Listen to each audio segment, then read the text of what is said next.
Mic check 1 2 1 2. It's the Y2K collector, and I have a PS4 here that I'm getting ready to sell. I had two PS4s. I had gotten one for Christmas, and then there was a point, I want to say either at the end of 2022 or the end of 2021 or somewhere in between there, they had done like one final release of brand new PlayStation 4 consoles. So you saw like PS4 consoles released in like Target and Walmart, and I think it was the last batch of like the back order that they had sitting due to COVID. So they kind of let a lot of those consoles go, and so I wound up picking up one of the 1 terabyte slims during that time, and I've kept that one sealed. So there's no need for me to have two PlayStation 4s. I can only play one at a time. So I told myself I would wind up selling this console. But I was shocked when I went to see what I could get for a complete in box PS4. And it's crazy how much the value on these has dropped in the last year and a half or so. Because I remember at one point, a brand new PS4 was going for around $400. Now I get it, that was because a lot of people weren't able to get their hands on the PS5, and there was a lot of demand for the PS5. I mean, PS5s rather, were selling for double their retail price. So I want to say that kind of impacted the value of PlayStation 4s, and we saw the value of PlayStation 4s kind of spike. But over the last, I want to say, year or so, the cost and the value of PlayStation 4s has dropped pretty quickly, and we've seen where like a brand new PS4 barely goes for 300. I've seen them go for 250, and then a used PS4 barely is going for 200 at this point. You can probably get a used PS4 for under $200. And then if you were to try to go to GameStop to sell a PS4, the most they're going to give you is $70. So it's safe to say that the overall value of PlayStation 4s has definitely dropped in the last year and a half or so. And just looking at that, and looking at where we're at with the console itself in the life cycle, where it's pretty safe to say that probably by the end of this year, if not the end of this year, maybe next year, we probably won't see any new PlayStation 4 games at all, really. And we're gonna start seeing the PS4 somewhat phased out. And I kind of asked myself, where will the PS4 ultimately land in terms of value once it hits its retro status? Now, I don't know how long it takes for a console to be considered retro. If it takes 10 years from the time that it originally released, if it takes 20 years. But if we look at the PlayStation 3, right? The PlayStation 3 at this point has definitely hit retro status. Like it's a retro console at this point. And even when you go on GameStop's website and you go to their retro section, you'll find PlayStation 3 and PlayStation 3 games there. Now, that being said, the seventh generation, which is what I think the PS3 falls into, and I get it, right? Because it is the most modern of retro consoles, right? I don't think it's old enough to fall in line with like, GameCube, PS2 and stuff like that. But I just don't, and I never have really felt like the PlayStation 3 as a whole has ever really truly reached like retro status in terms of rarity, in terms of value, in terms of people just generally wanting to go after those games.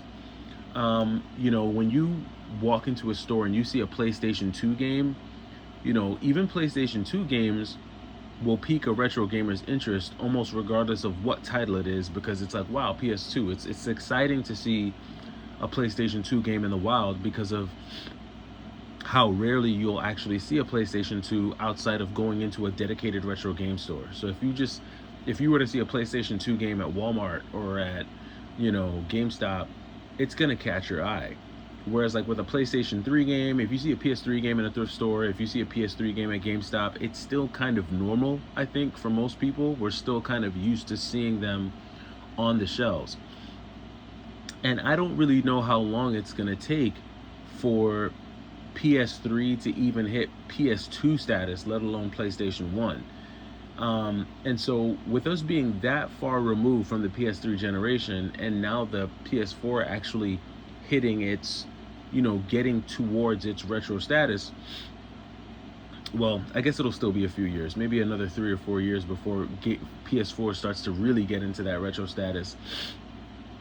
I often wonder where it's going to fall in terms of overall value, because a lot of these modern games, specifically PS4, they have this kind of thought process behind them, a lot like the Xbox One and the Xbox Series S, and all the other generations after it, where the discs are pretty much just, you know they're kind of like dongles. They don't really have the game on them. You have to download the game, you have to connect to a network, and so on and so forth. And I'm wondering if that aspect of some PlayStation 4 games, because I always get that one person that comes in my comments and says, oh, this is a myth, and oh man, PlayStation 4 games play just fine, and you don't need to be connected to the network, and you don't need internet connection, and you don't need to download anything. Well, you know what? Even if you don't need to be connected to the network, and even if you don't need to download any patches for the game to run properly, you still have to install the game on your PS4 the same way you would with like a PC. It's not like a PlayStation 2 where you put the disc in and play the game. And unfortunately, even the PlayStation 3, and I honestly, I think that's a big part of the reason why PlayStation 3 games as a whole haven't really ever reached the same status as like a PlayStation 2 game would. And that's because PlayStation 3 was really where the whole downloading a game to the system started. And the more your home console feels like a PC, in my opinion, and this could just be because like I'm a retro gamer, right? But the more my in-home system feels like a computer that has to install the game, like Windows 95, the less I feel like it's an actual gaming console, because I come from a generation where you just put the game in, press power, and you play it. You don't need to wait to install or anything like that. Now, I get it. There's that constituent that doesn't mind having to wait for their game to install. You don't mind the patches, the downloads, the updates. You think that it makes the game better. That's totally fine. And there are some amazing modern games. I rave about Ghost of Tsushima all the time. Love that game, right? But I'm still very much cut from a cloth, and I come from an era where plug and play is the best way. And I think because, of the whole download and install effect that you get with the PlayStation 3 and now the PlayStation 4, I think even 10 to 20 years from now, people are still going to have the same feeling about them that we do now, just because of what you have to go through to actually play the game. And I guess in a nutshell, what I'm saying is I think PS4 games are going to have probably the same value that PS3 games have once they've been out of rotation, as long as PS3 games have been out of rotation at this point. And somebody can let me know down in the comments, when was the last time we got a brand new PlayStation 3 game? I think they had come out with like some limited run games, not limited run, but there was like Retro City Rampage, I think, and they had come out with like another game on the PS3 like not that long ago, and I think those were like the last two games to come out on the PlayStation 3. But if someone can let me know in the comments when the last like AAA PS3 game was made, that will kind of let me know how far removed we actually are from that console, from that generation.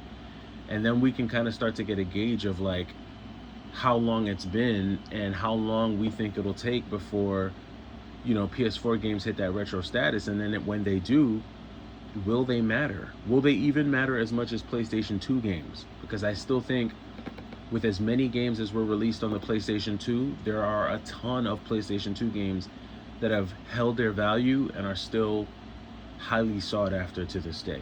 But I'm interested to know your thoughts. What do you think about the price drops in PS4 consoles? And do you think that PS4 is ultimately going to end up in the same bucket as PS3? I'm interested to know your thoughts. It's the Y2K Collector. Take it easy.